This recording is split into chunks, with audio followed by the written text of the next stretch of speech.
जय विश्वनाथ। आज जन्म कुंडली में पितृदोष के बारे में मैं बताने जा रहा हूँ। किस भाव से जन्म कुंडली में पितृदोष होता है और किस ग्रह के कारण होता है।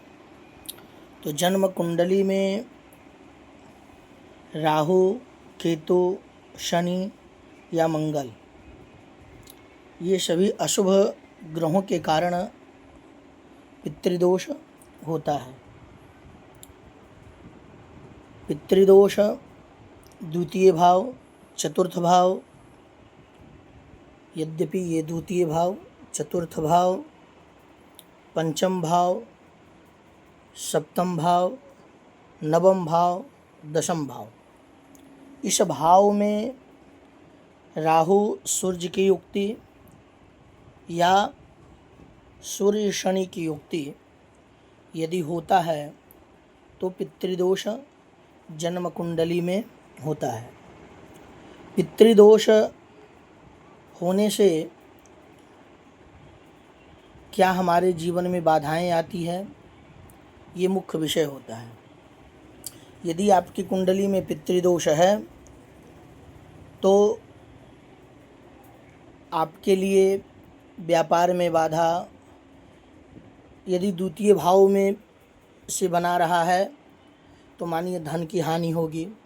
चतुर्थ भाव में होगा तो आपके सुख सुविधाओं में समस्या होगी। पंचम भाव में यदि होता है तो संतान इत्यादि में बाधा। सप्तम भाव में होता है, सप्तम भाव में यदि योग बनता है तो दाम्पत्य में बाधा।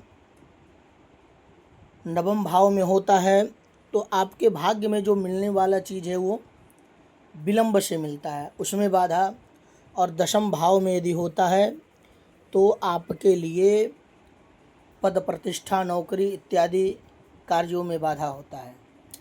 आप जो कर्म कर रहे हैं, जो कार्य कर रहे हैं, वो सभी में विलंब उत्पन्न करता है। इसके लिए पितृदोष के लिए मुख्य क्या है, तो पितृदोष का मुख्य उपचार त्रिपिंडी एक श्राद्ध होता है, त्रिपिंडी श्राद्ध करें, जिसमें समस्त पितरों का तर्पण। सात्विक, राजस, तामस, ये तीन देवता हैं। इन तीन देवताओं के निमित्त तीन कलश होती है, उनका पूजन होता है। भगवान ब्रह्मा, विष्णु और रुद्र का पूजन होता है। तो पितृदोष के लिए आप त्रिपिंडी श्राद्ध कर्म करें, गीता का पाठ करें, पितृ गायत्री मंत्र का जप करवाएं, तो इससे पितृदोष से मुक्ति मिलती है। तो आप सभी लोग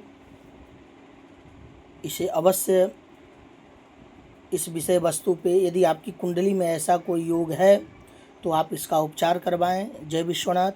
हर हर महादेव।